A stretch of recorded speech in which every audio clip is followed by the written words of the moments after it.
Oui, le virus circule à nouveau, il circule vite, il circule partout, en France et dans le monde. À l'évidence, ce virus répond à des cycles émaillés de périodes de flambée épidémique et de périodes d'accalmie. Oui, la France connaît à son tour une 5e vague. Oui, cette 5e vague sera sans conteste plus forte, plus longue que la 4e vague survenue cet été. Si le variant en cause, le variant Delta très contagieux, est le même, les conditions climatiques automnales et hivernales favorisent sa diffusion, d'autant que nous passons davantage de temps à l'intérieur qu'à l'extérieur. Le professeur Jérôme Salomon va dans quelques secondes vous donner tous les éléments pour comprendre où nous en sommes. Mais avant, je veux vous dire qu'il n'y a aucune fatalité face à ce Covid et à ces cycles. Depuis 2 ans, la donne a changé. Et nous avons les moyens de nous prémunir individuellement et collectivement des conséquences dramatiques des premières vagues. Je veux vous dire que nous avons encore notre destin entre nos mains. Grâce à l'une des couvertures vaccinales les plus fortes au monde, grâce aux gestes barrières, grâce au pass sanitaire. Ainsi, et suite au Conseil de défense et de sécurité nationale qui s'est tenu hier, je ne vous annoncerai ni confinement, ni couvre-feu, ni fermeture anticipée des commerces, ni limitation des déplacements. À l'heure où nombre de nos voisins européens font face à la vague la plus violente depuis le début de la pandémie et sont contraints de prendre de telles mesures restrictives, nous faisons le choix de concilier liberté et responsabilité. Et nous considérons aujourd'hui que nous pouvons encore passer cette vague sans recourir aux outils les plus contraignants si nous savons utiliser pleinement les cartes que nous avons en main. Je vous présenterai dans quelques minutes les décisions qui ont été prises par le président de la République pour protéger les Français. Puis le ministre de l'Éducation nationale abordera la question des écoles. Mais avant tout, professeur Salomon, je vous laisse la parole.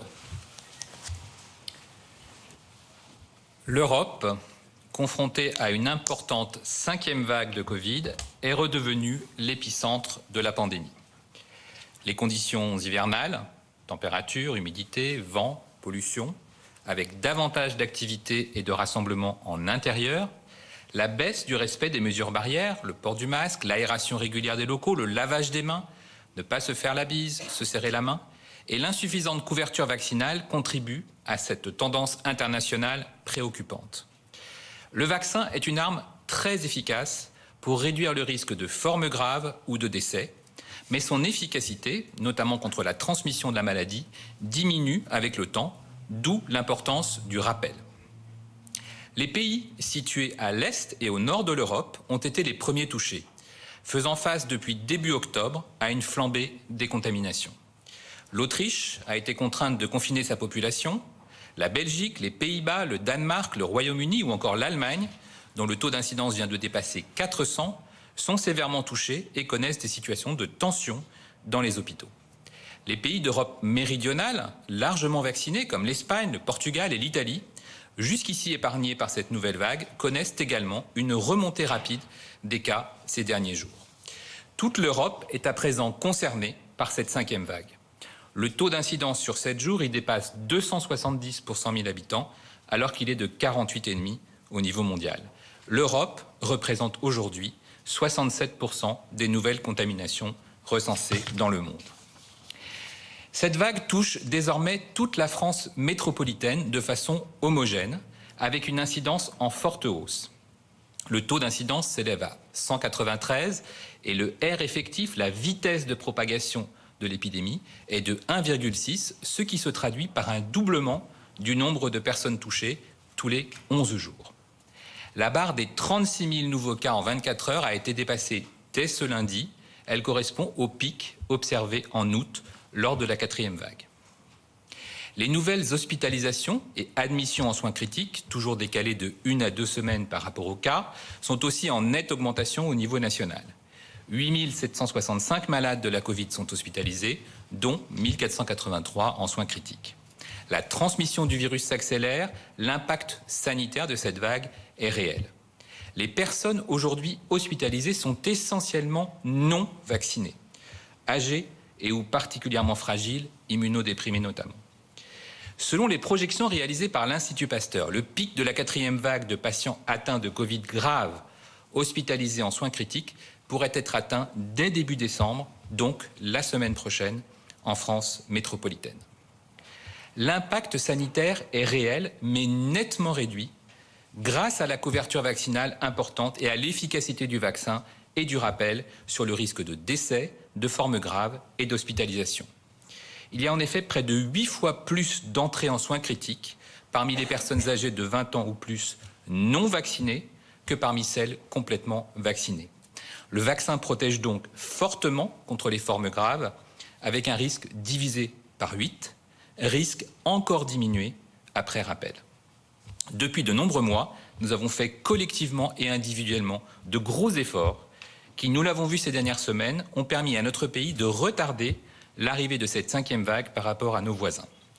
L'instauration et le contrôle du pass sanitaire, notre taux de vaccination parmi les plus élevés en Europe, 88% des 12 ans et plus sont vaccinés, 9 adultes sur 10 font partie de ces efforts à souligner. Nous devons garder ce bénéfice de la mobilisation en faveur de la vaccination. Reprenons aussi les réflexes de prévention, les gestes barrières cruciaux, tels que le port du masque, en particulier à l'intérieur, l'aération régulière des locaux, le lavage fréquent des mains, ne pas se faire la bise ou se serrer la main. Adoptons à nouveau nos bons comportements de la stratégie tester, alerter, protéger. Au moindre doute, au moindre symptôme ou si je suis cas contact, je me fais tester, même si je suis vacciné. Si je suis positif, même vacciné, je m'isole immédiatement et je préviens mes contacts. C'est l'addition de toutes ces mesures, vaccination, passe sanitaire, mesures barrières, tests et isolement, qui nous permettra de freiner la diffusion du virus et de nous protéger collectivement. Le virus va continuer à circuler activement au cours des prochaines semaines, car nous le savons, les conditions météorologiques et nos activités principalement en intérieur font de l'hiver la saison idéale pour la propagation de tous les virus, notamment à transmission respiratoire. Pour passer les fêtes de fin d'année avec nos proches dans les meilleures conditions, mobilisons-nous individuellement et collectivement. Mobilisons-nous pour protéger au mieux ceux qui nous sont chers. Mobilisons-nous pour protéger nos professionnels de santé sur le front de la pandémie depuis près de 2 ans et toujours là pour nous soigner, gérer l'importante activité de l'hiver et les épidémies de Covid, bronchiolite, grippe et gastroentérite. Merci beaucoup à Jérôme Salomon. Alors certains s'interrogent, comment une vague est-elle possible alors que 90% d'entre nous, âgés de 12 ans et plus, sommes vaccinés? Est-ce que ça signifierait que le vaccin serait finalement moins efficace que prévu? Non. Et en fait, il faut bien que vous compreniez que si nous n'avions pas cette couverture vaccinale importante, nous serions déjà foudroyés, submergés par la vague épidémique, parce que le variant Delta est extrêmement contagieux, beaucoup plus que le Covid-19 du début, et qu'à l'évidence, nous serions à cette heure-ci déjà probablement même tous confinés. Plus que des mots, des faits et des preuves. La part de Français en réanimation, selon qu'ils soient vaccinés ou non vaccinés, Jérôme Salomon l'a dit, parle d'elle-même. C'est un fait, dans les patients admis à l'hôpital pour Covid, la part des patients vaccinés est 10 fois moins fréquente que celle des non vaccinés. Une réduction par 10. Imaginez donc le nombre de malades en réanimation avec la vague épidémique, même la 4e de cet été, si nous n'avions pas une couverture vaccinale optimale. Par ailleurs, nous savons, avec l'exemple allemand, qu'il existe une corrélation très nette entre la couverture vaccinale dans un territoire et l'intensité de circulation du virus dans ce territoire. Plus les régions allemandes sont vaccinées, moins il y a de cas et moins il y a de cas graves, et moins elles le sont vaccinées, parce qu'il y a des grandes différences en Allemagne d'une région à une autre, plus il y a de cas graves. Et de la même manière, d'ailleurs, en France, on est capable d'objectiver à l'échelle de bassins de vie dans des territoires que là où la vaccination est plus faible, parce qu'il y a une tradition vaccinale moins forte, par exemple, eh bien c'est là qu'on enregistre les taux d'incidence et le nombre de cas graves le plus important. Donc ça veut dire que le vaccin nous protège, il ne faut plus en douter si vous aviez encore des doutes là-dessus. Il nous protège individuellement en réduisant très fortement le risque de développer une forme grave et d'être hospitalisé. Il nous protège collectivement parce qu'il réduit la circulation du virus. Il ne l'anéantit pas, la circulation, mais il la réduit très fortement. Et donc ça réduit aussi le risque de contaminer autour de nous des personnes qui seraient fragiles et qui pourraient développer des formes graves. Ça veut dire que même si je suis jeune, je me vaccine pour me protéger moi-même, mais aussi pour protéger toutes les personnes que je peux rencontrer au quotidien et qui, elles, ne sont peut-être pas suffisamment protégées. Le vaccin est donc très protecteur. Mais il est vrai aussi que son efficacité va diminuer avec le temps, ce qui est un phénomène classique avec les vaccins. En effet, un vaccin apprend à votre système immunitaire, à votre corps, à fabriquer des armes contre le virus qu'on appelle des anticorps, qui fait que si le virus se présente, vous êtes déjà armé, vous savez fabriquer ces armes contre le virus et vous l'empêchez de vous infecter. Mais avec au bout d'un certain temps, l'efficacité du vaccin, elle diminue. Votre mémoire immunitaire, elle n'est pas infaillible. Et donc, il y a un premier appel qui est fait pour dire au système immunitaire, souviens-toi comment est-ce que tu fabriques ces anticorps contre le virus. Eh bien, ce que nous savons, c'est que dans le cadre des vaccins contre le Covid, au bout de quelques mois, il faut renouveler ce rappel pour réactiver la mémoire immunitaire. Et alors, on va avoir une démultiplication de l'efficacité de l'immunité, et ce, dès les premières heures qui suivent le rappel de vaccination. C'est très impressionnant de voir cela. L'immunité baisse, on est moins protégé au bout de quelques mois et d'un seul coup, avec le rappel, l'immunité redevient absolument optimale. Du coup, les scientifiques, en France comme à l'étranger, considèrent désormais que ce rappel, il est utile chez tous les adultes, chez tout le monde, dès 18 ans, parce que l'immunité, même chez les adultes jeunes, elle commence à décliner au bout de quelques mois. Et dans le contexte de forte circulation du virus que nous connaissons, les autorités scientifiques considèrent aussi que ce rappel, il ne faut pas attendre 6 mois pour le faire, il vaut mieux le faire dès 5 mois après la dernière injection ou après avoir été infecté. D'ailleurs, la Haute Autorité de Santé que j'avais saisie sur la question vient à l'instant de publier des recommandations qui sont celles que je vous indique et qui sont donc la première annonce que je vous fais ce matin et que je confirme, c'est que désormais le rappel vaccinal sera ouvert à tous les adultes âgés donc de 18 ans et plus dès 5 mois après leur dernière injection. Ce qui veut dire qu'en pratique, cela concerne 25 millions de Français. 25 millions de Français, dont 6 millions ont déjà reçu leur rappel. Il reste donc 19 millions de Français à date qui deviennent éligibles pour le rappel de vaccination et que nous invitons donc à se faire vacciner dans les 2 prochains mois. Certains d'entre vous s'interrogent. Si j'ai été infecté par le Covid, est-ce que je dois quand même faire mon rappel? La règle est simple, et retenez-la bien, une infection correspond à une injection. Pourquoi? Parce que si vous avez été infecté, de la même manière, votre système immunitaire apprend à fabriquer des anticorps, des armes contre le virus. Et donc, une infection peut donner une protection équivalente à celle procurée par le vaccin. Ce qui veut dire que si vous avez été infecté, que vous avez eu une dose, et que vous êtes à 5 mois de la dose, de la dernière injection, recevez un rappel. Si vous avez reçu une première injection et qu'ensuite vous avez eu le Covid, 5 mois après, vous recevez votre rappel. Si vous avez eu 2 injections et que vous avez eu malgré tout le Covid, dans 5 mois, vous pourrez bénéficier d'un rappel. C'est une règle qui est claire, qui est simple et qui s'applique à tous les adultes âgés de 18 ans et plus. En parallèle, nous voulons continuer d'aller chercher, d'aller vraiment mobiliser les quelques 6 millions d'entre nous qui ne sont toujours pas vaccinés alors qu'ils sont éligibles depuis bientôt 1 an.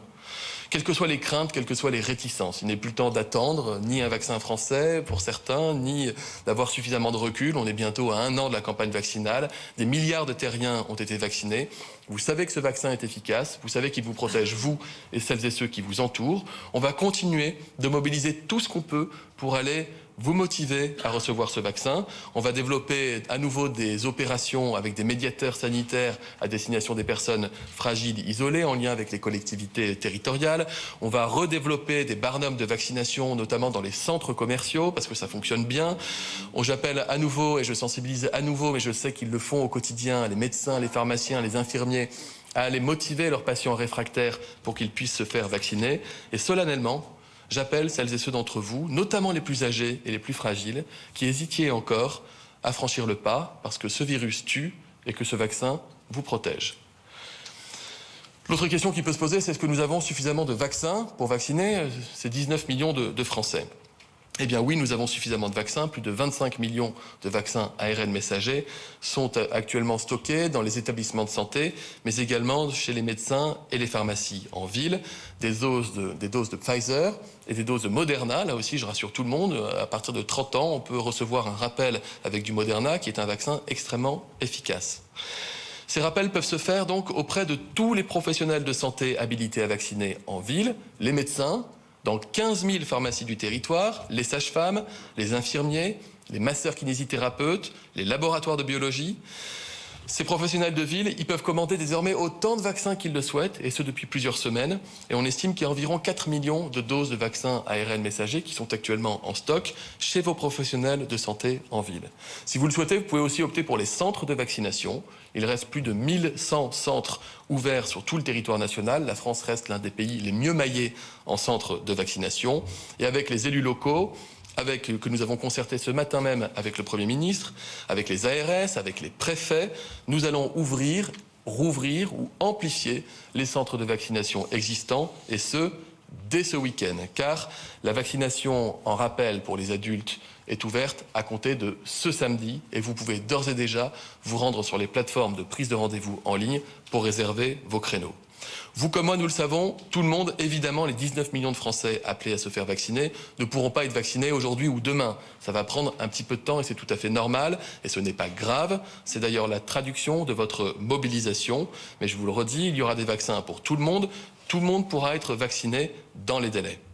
Vacciner, revacciner des millions et des millions de Français en quelques semaines, c'est certes une prouesse logistique, mais c'est une prouesse que nous avons déjà réalisée ce printemps et cet été grâce à l'extraordinaire mobilisation de nos professionnels de santé, des ARS, des préfets, des élus locaux, des agents des collectivités territoriales, que je remercie à nouveau pour leur très grande mobilisation, et ce, à compter de ce week-end qui sera à nouveau renforcé. Une autre question autour de la vaccination, ça concerne la vaccination des 5-11 ans, la vaccination des enfants. L'Agence européenne du médicament communiquera aux alentours de 15 ou 16 heures en disant qu'elle considère, manifestement, j'attends l'avis définitif, que la vaccination peut être ouverte dans des conditions de sécurité pour les enfants âgés de 5 à 11 ans. Quelles sont désormais les étapes à suivre en France? D'abord, je saisis le Conseil consultatif national d'éthique, parce qu'il y a des questions éthiques qui se posent en termes de protection collective, de protection individuelle s'agissant des enfants. Ensuite, je saisis bien sûr la Haute Autorité de Santé pour qu'elle puisse regarder, décrypter en toute transparence l'ensemble des données à disposition et déterminer dans quel cadre, dans quel contexte pourrait ou non être ouverte la vaccination aux enfants de 5 à 11 ans. Dans tous les cas, cette vaccination, si elle était décidée en France, ne commencerait pas avant le début de l'année 2022, puisqu'il faut pour cela recevoir les vaccins avec des dilutions de vaccins adaptées aux enfants. Les règles concernant le pass sanitaire vont quant à elles, et en cohérence, évoluer. Vous le savez, à compter du 15 décembre, le pass sanitaire pour les plus de 65 ans ne sera plus actif si le rappel n'a pas été fait dans un délai de 7 mois après l'infection ou après la dernière injection. Et à compter du 15 janvier, ce pass sanitaire de tous les autres publics, c'est-à-dire les Français âgés de 18 à 64 ans, ne sera plus actif si le rappel n'a pas été fait dans ce délai qui reste inchangé de 7 mois après la dernière injection, de sorte qu'une fois que vous êtes à 5 mois de votre dernière injection, vous aurez 2 mois pour recevoir votre rappel et ainsi conserver le bénéfice de votre passe sanitaire. Par ailleurs, et à compter de lundi 29 novembre, lundi prochain, les tests PCR et antigéniques qui donnent accès au pass sanitaire pour celles et ceux qui parmi vous n'êtes pas encore vaccinés, aujourd'hui ils sont valables 72 heures. Avant, ils étaient valables 48 heures quand le virus circulait un peu plus. Compte tenu du fait que le virus circule beaucoup plus aujourd'hui, nous réduisons à 24 heures la durée de validité de ces tests pour bénéficier du pass sanitaire, ce qui veut dire que très concrètement, si vous n'êtes pas encore vacciné et si vous souhaitez bénéficier du pass sanitaire, vous devrez donc vous faire tester tous les jours à vos frais, sauf si vous êtes symptomatique avec une ordonnance de votre médecin, sauf si vous êtes reconnu cas contact par l'Agence régionale de santé ou par l'assurance maladie. La vaccination est notre meilleure arme, notre meilleure protection. Le pass sanitaire est une arme supplémentaire qui est efficace et qui est montrée dans toutes les études. Mais nous devons pousser notre avantage face au Covid jusqu'au bout. Ce n'est pas les seules armes dont nous disposons. Je veux parler des gestes barrières, du masque et de l'aération. Des mesures simples qu'il appartient à chacun d'entre nous de respecter au quotidien et dans la durée, et pour lesquelles un relâchement compréhensible quand le virus circulait moins est constaté. Nous devons donc collectivement nous ressaisir. Et nous avons, je le répète, notre destin en main. Chacun est responsable de la santé du groupe et nous sommes tous en première ligne dans le combat contre le virus. Être libre, ça n'est pas refuser mordicus ces mesures qui évitent de saturer les services de réanimation et qui permettent de retrouver une vie aussi normale que possible. Ces petites contraintes du quotidien sont les clés de notre liberté. Être libre, c'est d'abord être responsable et c'est mesurer la portée de nos choix. Nos services de réanimation accueillent des centaines de patients qui étaient libres de ne pas se faire vacciner, des patients d'ailleurs parfois jeunes, qui ont préféré la croyance à la science, qui ont préféré la conviction à la responsabilité. Sont-ils libres aujourd'hui? Je ne le crois pas. Et il est dommage de mettre sa vie en danger pour une idée fausse. De manière générale, et c'est pour cela que je vous parle de responsabilité, je sais aussi que les gestes barrières peuvent vous paraître parfois dérisoires par rapport à un virus auquel nous faisons face depuis près de 2 ans. Mais ils sont des outils inestimables dans le fait de freiner la propagation du Covid. Hélas, le Covid ne s'arrête pas de circuler parce que c'est l'heure d'un moment de convivialité à l'issue d'une longue réunion autour d'un verre.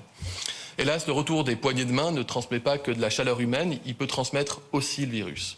Il faut donc rester vigilant à tout instant, reprendre les bonnes habitudes qui ont parfois été perdues.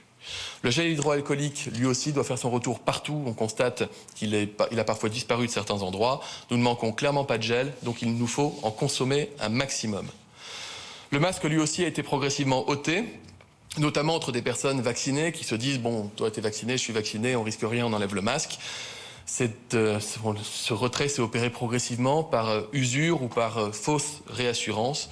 Désormais, compte tenu de la circulation du virus, il faut le remettre. D'ailleurs, à ce titre et à compter de demain, un décret rendra à nouveau obligatoire le port du masque partout en intérieur, dans les lieux couverts par un pass sanitaire. Donc même en cas de pass sanitaire dans un lieu recevant du public, vous devrez porter le masque. Les préfets seront aussi habilités, département par département, à rendre obligatoire le port du masque en extérieur pour des événements en extérieur tels que par exemple, on peut l'imaginer dans les prochaines semaines, les marchés de Noël ou encore des brocantes. S'agissant d'ailleurs des marchés de Noël, leur accès sera lui aussi désormais soumis au pass sanitaire.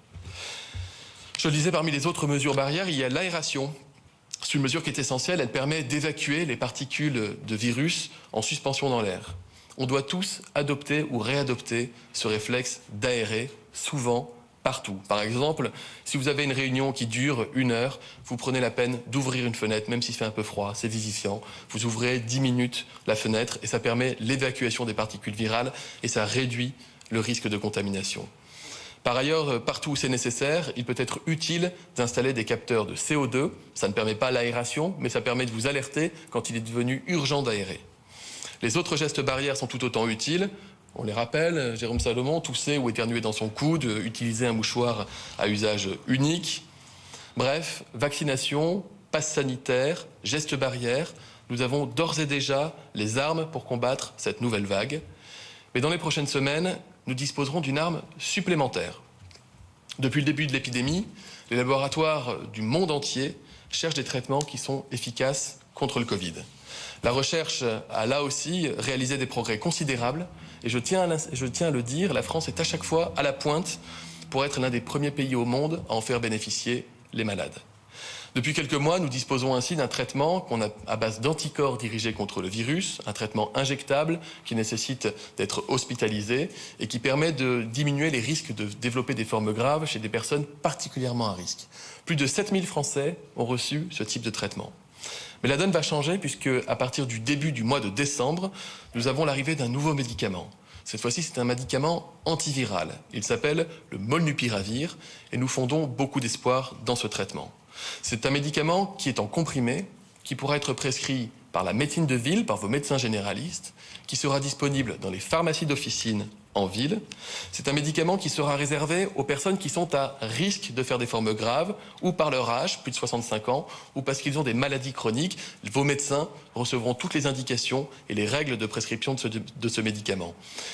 Et pour les gens qui sont concernés, donc qui sont à risque de formes graves, et qui présentent des symptômes, une forme symptomatique de Covid, ce médicament, s'il est administré dans les 5 premiers jours, les études cliniques montrent qu'il peut réduire par 2 le risque d'être hospitalisé. Et je tiens à le dire là aussi, la France sera le premier pays européen à en faire bénéficier ses citoyens. D'autres traitements vont arriver dans les prochains mois, à base ou d'anticorps ou d'antiviraux, qui viendront renforcer notre arsenal contre le Covid. Mesdames, Messieurs, nous sommes prêts, nous ne sommes pas désarmés, nous ne sommes pas démunis. Nous avons des outils pour la combattre, cette 5e vague, les gestes barrières, l'aération à tous les étages, les vaccins, les tests, et désormais, c'est un immense espoir, les traitements. Si nous parvenons à mobiliser tous ces outils, si nous agissons en liberté et en responsabilité, nous pouvons réussir à franchir cette vague sans davantage de mesures de contrainte pour la population. C'est notre vœu le plus cher. Je sais qu'il est partagé par celles et ceux qui nous écoutent et nous regardent aujourd'hui. Donc, soyons mobilisés, soyons solidaires, soyons courageux une fois de plus. Nous l'avons été par le passé, nous le serons encore dans les prochains jours et les prochaines semaines. Je vous remercie et je passe la parole à mon collègue Jean-Michel Blanquer qui va vous parler de la question particulière des écoles. Merci Olivier.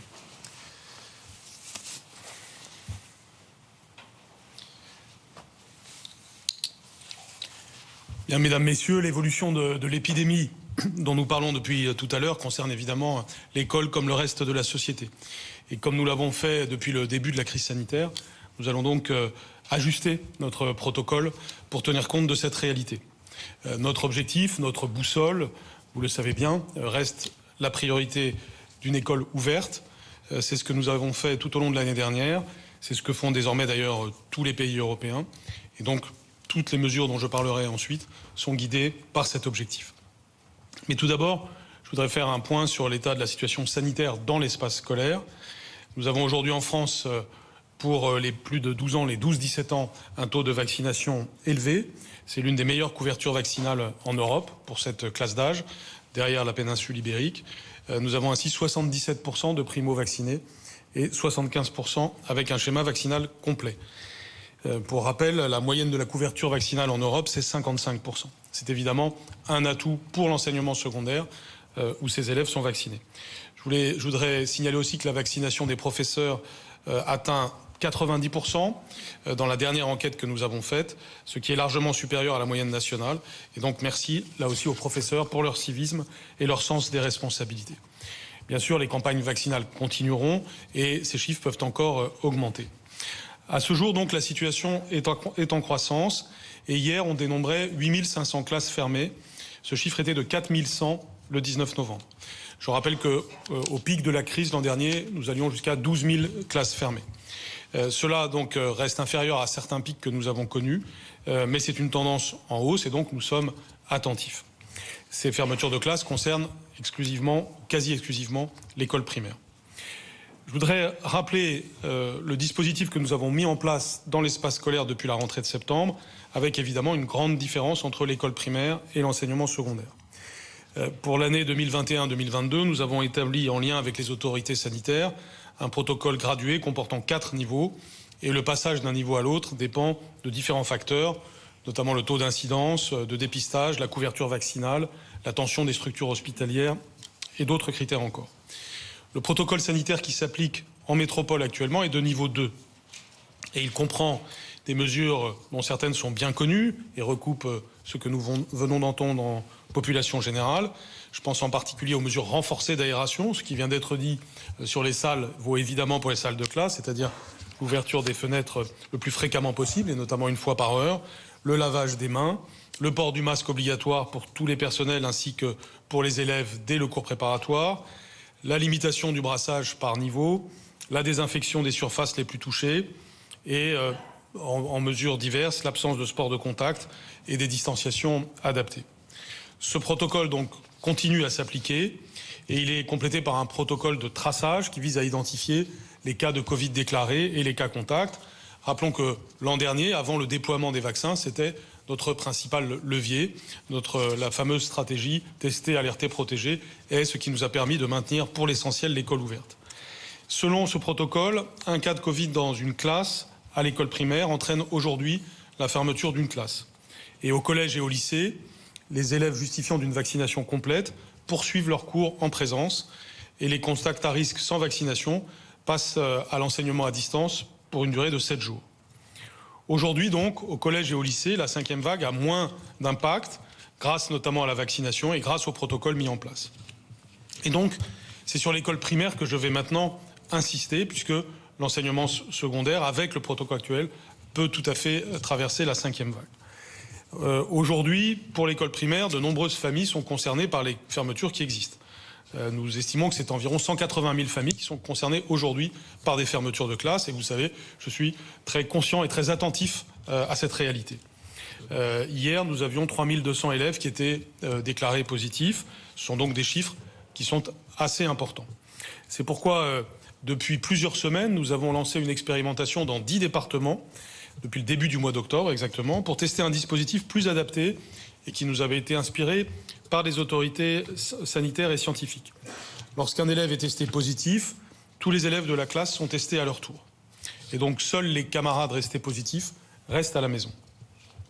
Ce dispositif montre sa pertinence. Nous en aurons les résultats complets avec Santé publique France le 3 décembre.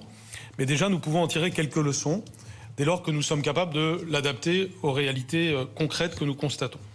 Car on retire 2 enseignements. D'abord, il apparaît important et pertinent de le mettre en place pour les élèves de l'école primaire, parce que ça permet de limiter l'impact en termes de fermeture de classe, et ça permet de maintenir le même niveau de protection des élèves. Mais on doit adapter les modalités de dépistage, parce que selon les départements, nous avons constaté des réalités différentes, notamment capacité de réactivité des laboratoires et des différentes structures concernées par ce dispositif. Et donc, le dispositif nouveau que nous allons mettre en place à partir de la semaine prochaine, nous en avons parlé ce matin même encore avec les collectivités locales, les représentants des collectivités locales, au travers de leurs associations d'élus, que je remercie. De même, nous en avons parlé ce matin avec les organisations représentatives de l'éducation nationale et les organisations de parents d'élèves. Ce dispositif est donc conçu pour assurer à la fois la protection de nos élèves et de nos concitoyens, et en même temps une ouverture aussi grande que possible de nos écoles primaires.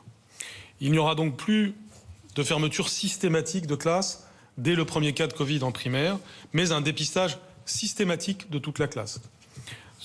Autrement dit, seuls les élèves présentant un test négatif pourront revenir en classe.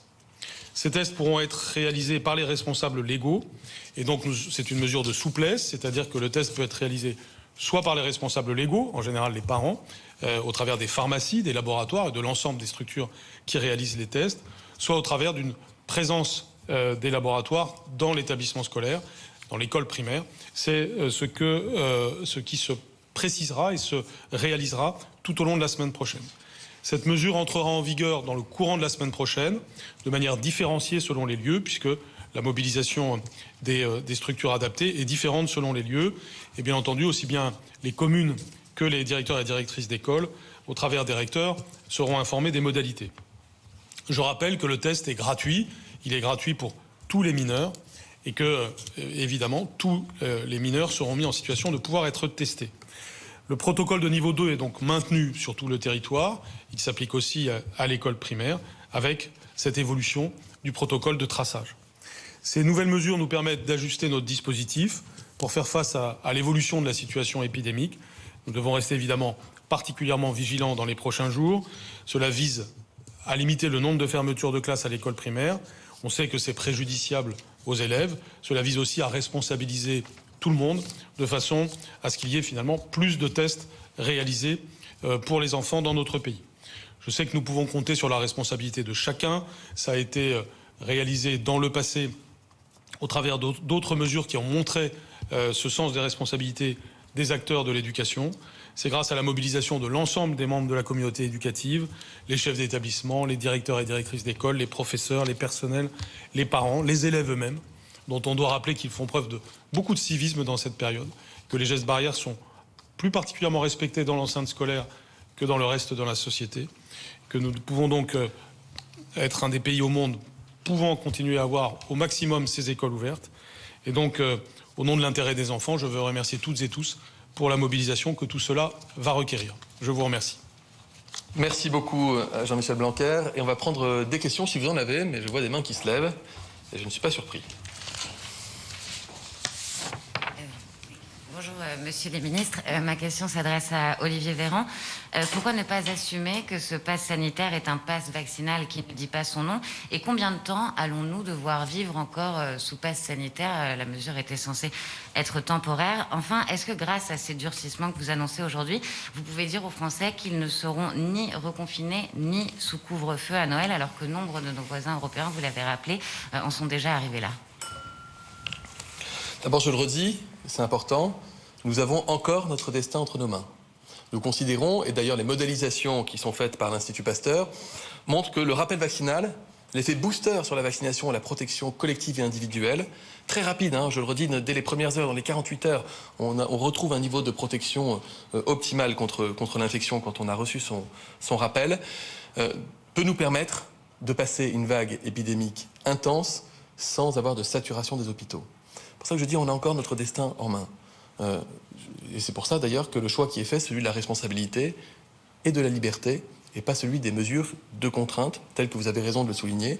Elles ont pu être mises en place en Autriche, qui est en confinement généralisé, en Allemagne, qui détermine la fermeture de certains établissements recevant du public, ou encore d'autres pays près de nous qui mettent en place des mesures type couvre-feu. Donc vraiment, nous estimons que nous avons cette voie de passage à travers cette 5e vague, comme nous l'avons fait lors de la 4e vague, où il n'y a pas eu de mesures de contrainte collectives, de mesures qui reposeraient sur les personnes vaccinées et sur les personnes non vaccinées. Sur le pass sanitaire fait partie, pour certains, effectivement, d'une mesure de contrainte. Je peux le comprendre, quand on n'est pas vacciné, qu'il soit contraignant de devoir se faire tester pour accéder à un établissement recevant du public. Mais je le dis, c'est encore plus contraignant pour les Français qui sont 90% à avoir été vaccinés et qui voient à nouveau le virus circuler et à nouveau des soins qui pourraient être déprogrammés ou des hôpitaux qui pourraient revoir arriver des malades par dizaines ou par centaines. Donc je le redis, le choix de la responsabilité, c'est le choix de la vaccination. Néanmoins, la différence fondamentale entre le pass sanitaire et le pass vaccinal, c'est qu'il y a toujours la possibilité pour quelqu'un qui n'est pas vacciné de se faire tester, certes à ses frais, pour pouvoir accéder à un événement, à un établissement recevant du public, ou rentrer dans un bar ou dans un restaurant. Donc cette différence, elle est de taille pour un grand nombre de Français, mais je souhaite que nous n'ayons plus à nous poser la question. Et nous nous poserons encore moins la question du pass sanitaire dans la durée, lorsque tout le monde aura été vacciné, et qu'ainsi nous verrons peut-être des épidémies, des vagues épidémiques. J'ai dit que ce Covid était cyclique, il y aura peut-être d'autres vagues dans le futur, enfin probablement, et que nous pourrons affronter ces vagues beaucoup plus sereinement, parce que nous serons tous protégés.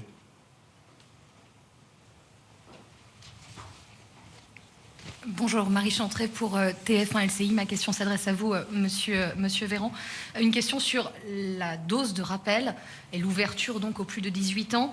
L'ouverture massive de nouveaux créneaux, vous l'avez évoqué, mais à l'heure où vous parlez, la plateforme par exemple Doctolib est d'ores et déjà encombrée. Beaucoup s'inquiètent de ces prises de rendez-vous. Alors, quand ces nouveaux créneaux vont-ils ouvrir? Combien de centres vont rouvrir également? Est-ce qu'on pourra parler de l'ouverture de nouveaux vaccinodromes comme ça avait été le cas il y a quelques mois? Merci beaucoup. D'abord, je le redis, nous étions montés à 1600 centres de vaccination et la ville participait pas encore beaucoup à la campagne vaccinale parce qu'ils étaient limités en termes de commandes de vaccins. Aujourd'hui, il reste 1100 centres, donc ça veut dire qu'il y a un maillage territorial qui est très bon. Je l'ai dit, nous allons renforcer partout où c'est nécessaire les centres, créer des nouvelles lignes de vaccination là où elles ont été supprimées, éventuellement rouvrir d'autres centres là où ils avaient été fermés et où ça fait sens.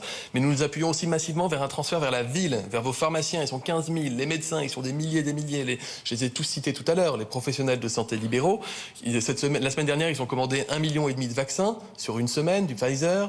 La semaine dernière, ils avaient commandé 1,2 million de vaccins. Ils ont au moins 4 millions de vaccins disponibles.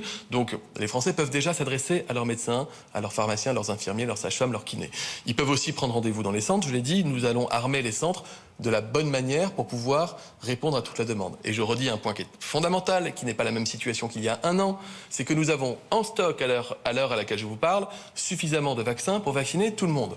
Et qu'il y a une période de 2 mois qui s'ouvre, qui va permettre à chacun d'être vacciné. Ce qui veut dire qu'on a fait des projections en montant à 3,5 millions, 4 millions de vaccinations par semaine. Nous retrouvons des rythmes de vaccination analogues à ceux que nous avons connus au printemps et à l'été. C'est très bien, enfin c'est pas très bien, mais il n'est pas très étonnant que les sites de réservation en ligne soient saturés à l'heure à laquelle je confirme l'annonce de l'ouverture du rappel vaccinal. Parce que figurez-vous que je reçois beaucoup plus de messages et de courriers depuis des jours et des semaines de la part de Français qui avaient moins de 50 ans et qui voulaient être protégés en recevant une dose de rappel que de courriers de la part de gens qui ne veulent pas être vaccinés ou qui ne veulent pas du pass sanitaire. La majorité, c'est 90% des Français qui sont vaccinés. Et les intentions de rappel de vaccination, dans les enquêtes d'opinion que nous faisons, montrent que la quasi-totalité de celles et ceux qui ont eu déjà 2 doses est tout à fait prête à recevoir une 3e dose. D'ailleurs, très spontanément, les personnes âgées de 65 ans et plus qui étaient invitées à recevoir un rappel, les 3/4 d'entre elles avaient déjà fait leur rappel dans le mois qui suivait. Donc, encore une fois, pas de stress, pas de panique. Si le site sature, ça va être rétabli dans les prochaines minutes ou les prochaines heures. On a vu ça à chaque fois qu'il y a eu des annonces comme celle-ci, ce qui veut dire qu'il y a une appétence des Français. Vous avez 2 mois, et pendant les 2 mois qui vont arriver, chacun pourra avoir été vacciné en bonne et due forme. Bonjour, Frédéric Prabonneau, France Télévisions. J'aurais 2 questions pour vous, Monsieur Blanquer. D'abord, est-ce que vous envisagez des tests systématiques dans les écoles? On se souvient des des modèles de l'équipe de Vittoria Colizza qui montraient que c'était efficace pour limiter les contaminations. Et la deuxième, est-ce que vous envisagez un pass sanitaire pour les enseignants? Et une petite précision pour vous, Monsieur Véran, est-ce que les masques sont obligatoires ou seront obligatoires dans toutes les salles de sport et les boîtes de nuit? Bien, merci pour ces deux questions. Là, sur la première, vous faites référence à l'étude de Mme Colizza. C'est en effet l'étude de référence pour ce que nous sommes en train de faire. Et ça a été l'étude de référence pour l'expérimentation dont je viens de parler. Donc, je livrerai les détails comme je vous le disais, le 3 décembre à la suite de Santé publique France. Mais d'ores et déjà, ce que l'on peut dire, c'est que l'expérimentation dans 10 départements est très instructive, à la fois par les forces et par les limites que cela montre. Les forces, parce qu'en effet, ça permet d'éviter de fermer des classes, mais les limites, parce que parfois, nous n'arrivons pas, enfin nous, collectivement, n'arrivons pas à ce que l'ensemble des acteurs nécessaires soient présents dans les 24 heures pour faire les tests à tous les enfants. Donc cela permet d'avoir des conclusions opérationnelles et pour être à la fois souple et pragmatique, ce que nous en déduisons, c'est que oui, nous allons finalement suivre les principes qui étaient prônés par le professeur Colizza, mais nous le faisons avec deux modalités finalement. Une modalité que nous connaissons déjà et que nous pratiquons, c'est-à-dire un laboratoire qui vient et qui permet de tester tous les enfants, ou une autre modalité quand la première modalité n'est pas possible, c'est-à-dire demander aux parents en ville de faire tester les enfants, et donc l'enfant peut revenir avec un test négatif. Ça nous permet d'étendre les vertus de cette expérimentation à toute la France, tout en étant pragmatique sur la manière de le faire. Bien entendu, nous allons continuer à être volontaristes sur notre capacité à déployer les tests en partenariat avec les laboratoires dans les écoles, mais jusqu'à présent, on a parfois rencontré aussi des limites, par exemple dans le volontariat des parents, même pour des tests salivaires. Donc là, nous pensons que ce volontariat va être plus grand à partir du moment où, si l'enfant est testé, eh bien, ça permet de revenir en classe, ce qui est évidemment quelque chose d'important pour tous. Donc ça, c'est pour votre première question.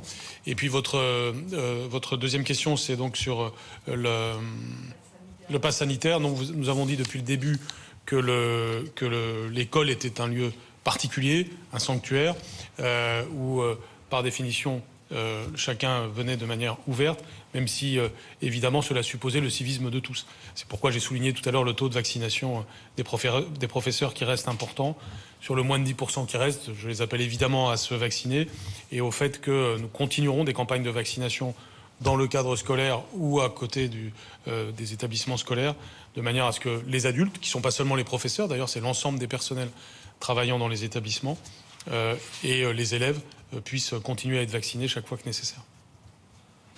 Sur la question qui m'était destinée sur les masques, je le dis, le décret demain rendra obligatoire le port du masque dans tous les lieux fermés, y compris les lieux qui sont soumis au pass sanitaire. Les conditions pratiques précises, établissement par établissement, seront précisées dans les heures qui vont suivre. Il y a une concertation avec l'ensemble des secteurs. Juste pour compléter la réponse à la question que je vous ai faite tout à l'heure sur les prises de rendez-vous, il y aura aussi une nouvelle option qui va apparaître sur l'application Tous Anti-Covid, qui va vous alerter lorsque votre pass sanitaire arrive bientôt à expiration. Donc ça veut dire que vous recevrez une alerte, votre page va changer de couleur lorsque vous présenterez votre passe sanitaire pour que vous soyez bien au courant que il vous reste tant de jours ou tant de semaines pour être à jour de votre vaccination, pour garder le bénéfice du passe sanitaire. Et hier, il y a eu près de 400 000 prises de rendez-vous sur les sites de plateformes en ligne pour des rappels de vaccination. La simple évocation de la conférence de presse a boosté les prises de rendez-vous. Donc on s'attend évidemment à ce qu'il y ait un afflux important aujourd'hui. Je le redis aux Français qui nous regardent et nous écoutent.